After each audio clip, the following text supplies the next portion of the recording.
করো দান, রক্ত করো দান। এক ফোঁটা রক্ত বাঁচাতে পারে মানুষের প্রাণ। রক্ত করো দান, রক্ত করো দান। এক ফোঁটা রক্ত পারে বাঁচাতে মানুষের প্রাণ। हो हो हो संदेश आते हैं हमें तड़पाते हैं, वो चिट्ठी आती है वो पूछे जाते हैं कि घर कब आओगे, कि घर कब आओगे, लिखो कब आओगे, कि तुम बिन ये घर सूना सूना है। संदेश आते हैं हमें तड़पाते हैं। রক্তদান অবশ্যই একটা মহান কাজ। তো আমি ফার্স্ট টাইম ব্লাড ডোনেট করছি। হ্যাঁ। ভয়ভীতি কিছু নেই? না না না, একদমই না। আমার রক্তটা আর কারোর একজনের উপকারে লাগবে, এটা ভেবে আমার খুবই ভালো লাগছে। আপনি তাকে জানতেন আগে রক্তদান শিবিরে, আপনি কি ঘর থেকে চিন্তা ভাবনা করেছিলেন রক্ত দেবো?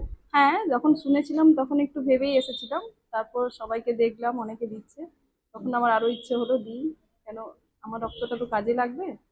অনেকে বিফলে কিছু এখন রক্ত যাচ্ছে না। দেয়নি, তাদের কি মেসেজ দেবেন? অবশ্যই। আমি এখন 1 ইউনিট ব্লাড দিলাম, আমার কোনো সমস্যা হয়নি। তো রক্তদান করতে যারা ভয় পাচ্ছে তাদেরকে বলছি ভয় পাওয়ার কিছু নেই। আপনার 1 ইউনিট রক্ত অন্য কারোর একটা জীবন দিতে পারে। তো আপনারা খুব আগ্রহের সঙ্গে রক্তদান করুন। লক্ষ্মীরানী ঘোষ।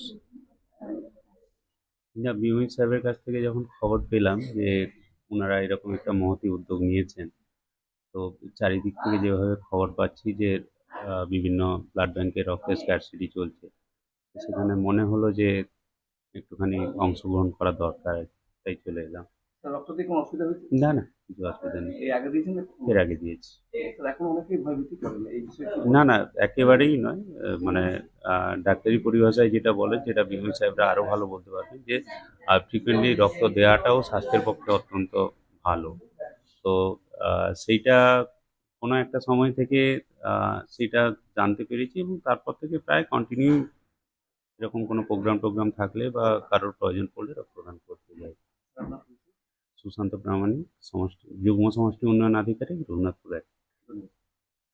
যা দেখছি আপনি তো পোশাক পরে আছেন, মানে ডিউটিতে আছেন। হ্যাঁ, ডিউটিতে আছি। ডিউটি অবস্থায় আপনি আপনার হাসপাতালে যে ক্যাম্প চলছে সেখানে রক্তদান করছেন, হ্যাঁ, রক্তদান কেমন করছি। লাগছে? ভালো লাগছে। আগেও দিয়েছেন? আগে দিয়েছি, তো আগেও ডিউটি করতে করতে দিয়েছি রক্ত। হয়তো আপনাদের অনেক মহিলারা আছে এখনো রক্ত দিতে ভয় করে, বিশেষ করে মহিলাদের জন্য কি বার্তা? না, ভয়ের তো কিছু নেই রক্ত দেওয়ার। কোনো অসুবিধা হয়নি? না, আমি আগে দিয়েছি, আগেও কোনো অসুবিধা হয়নি। আপনার নাম? আমার নাম বিনা হেমব্রম। ধন্যবাদ। আমাদের 8 থেকে 14 তারিখ অবধি আয়ুষ্মান সপ্তাহ আর কি, তো সেটা চলছে। তো আজকে আমরা রেখেছি হচ্ছে রক্তদান শিবির আর কি। আমাদের যারা আশা দিদি, এএনএম দিদি এবং আমাদের সিস্টাররা সবাই মিলে, মানে আপনারা দেখতেই পাচ্ছেন সকাল থেকে প্রায় 10টা সাড়ে 10টা থেকে এটা শুরু হয়েছে, এখনো চলছে।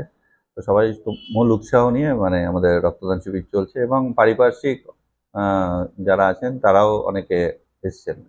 অনেককে দেখলাম যে যারা রক্তদান করেছেন বা চাইছেন জাতীয় পতাকা দিচ্ছেন। ওটা আলাদা একটা প্রোগ্রাম ছিল, হর ঘর তেরঙ্গা যে প্রোগ্রামটা ছিল, তাই জন্য আমাদের লোকাল এমএলএ সাহেবের কিছু প্রতিনিধি এসেছিলেন এবং তাদের নিয়ে আমরা সেটা হর ঘর তেরঙ্গাটাও আমরা সুন্দরভাবে উদযাপন করেছি। ভয় পাওয়ার কিছু নেই, আমরা সকলেই জানি রক্তদান তো করতেই হবে, এবং 3 মাস অন্তর আপনি দিতেই পারেন, খুব মেজর কোনো রোগ না থাকলে, এবং 45 যদি কিলো ওজন হয় এবং আপনার যদি 18 থেকে 65-র মধ্যে বয়স হয় এবং মেজর ডিজিজ না থাকে, তাহলে আপনি দিতে পারেন। আর আমাদের ডাক্তারবাবুরা আছে, তারা রক্ত নেওয়ার আগে অবশ্যই ফুল চেক আপ করেই আপনাকে বলে দেবে, ভয়ের কিছু। হ্যাঁ, ডক্টর কিংশুক কর্মকার, বিএমএইচ, রঘুনাথপুর বিপিএস।